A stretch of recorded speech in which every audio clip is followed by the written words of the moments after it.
Welcome to the An English Coffee Office. Today is Tuesday, May 13, and like every morning, David and Alex are at the coffee machine. Yo, Alex. What's the vibe this morning? Fueling up for another day of slaying it. Hey, David. You know I need my coffee fix to survive these project timelines? How's your morning going? Can't complain, just dodging emails and sipping the good stuff. Saw some wild headlines while waiting for this machine to do its thing. You're keeping up with the news. A bit, yeah. Been skimming some updates between meetings. Anything juicy catch your eye? Oh, big time. You hear about the US and China shaking hands on tariffs? Apparently they're cooling things off for 90 days. Markets are loving it. Yeah, I caught that. They hashed it out in Geneva, right? Lower tariffs for a bit to ease the trade tension. Sounds like a breather for global supply chains. Exactly. I'm thinking, thank goodness. Last time tariffs spiked, my clients were freaking out. Supply chain delays killed my quotas for like 2 months straight. I feel you. Those disruptions ripple hard. I had to rework budgets and timelines for 3 projects when shipping costs went through the roof. This truce could stabilize things, at least short term. Short term's better than nothing. I'm just happy I might not have to sweet talk clients through another price hike. But like, is this for real? Or are they just kicking the can down the road? Good question. It's probably a tactical move. Both sides are posturing, but they know a full-on trade war hurts everyone. I bet they're buying time to negotiate something bigger. What's your take? Think it'll hold? Man, I hope so. But you know how it goes. One tweet, one bad day, and boom, we're back to square one.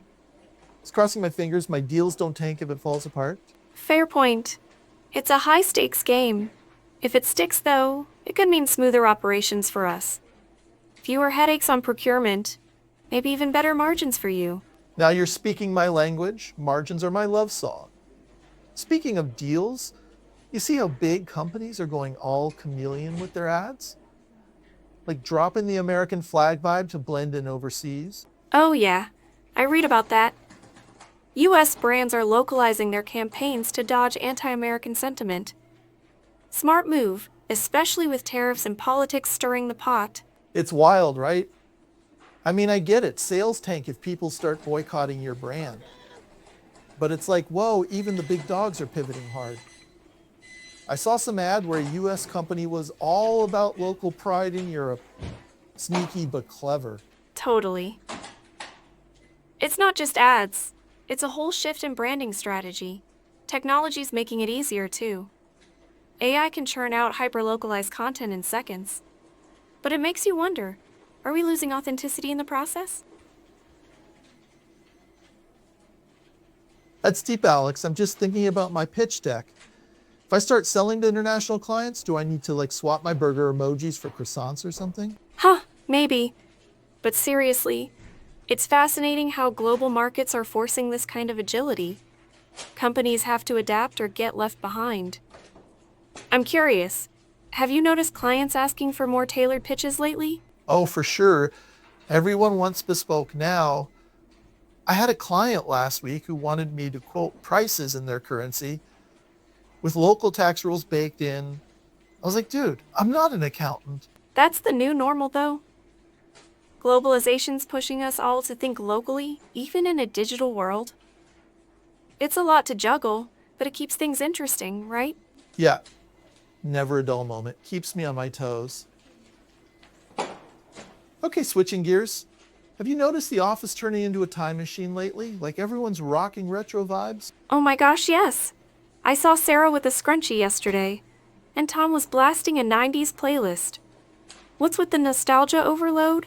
Right? It's like we're in a Backstreet Boys music video. I read this thing about how retro's the new cool vintage clothes, old school shows getting reboots. People are eating it up. I saw that too. It's not just fashion. Think about all the 90s sitcom reboots on streaming. It's like everyone's craving simpler times. I kinda get it though. The world's so hectic. A little nostalgia feels like a warm hug. Totally.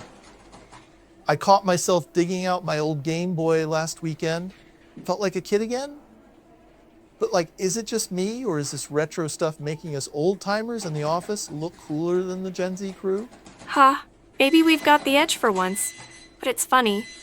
I was explaining to an intern what a flip phone was, and they looked at me like I was from the Stone Age. When did we become the back in my day people? That's nuts. I tried showing my nephew a VHS tape, and he thought it was a weird book. But you know what? I'm leaning into it.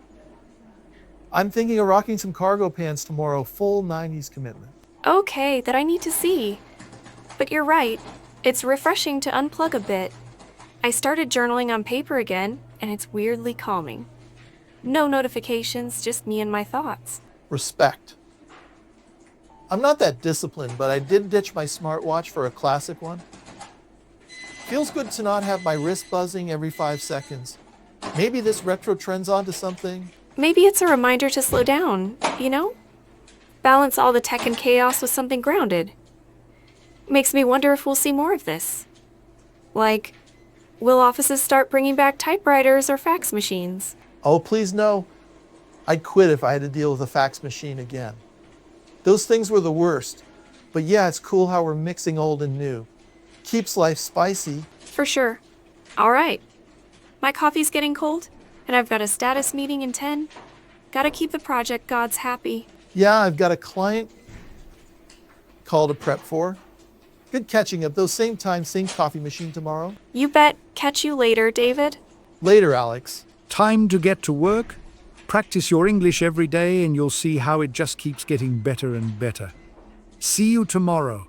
I hope you have a great day.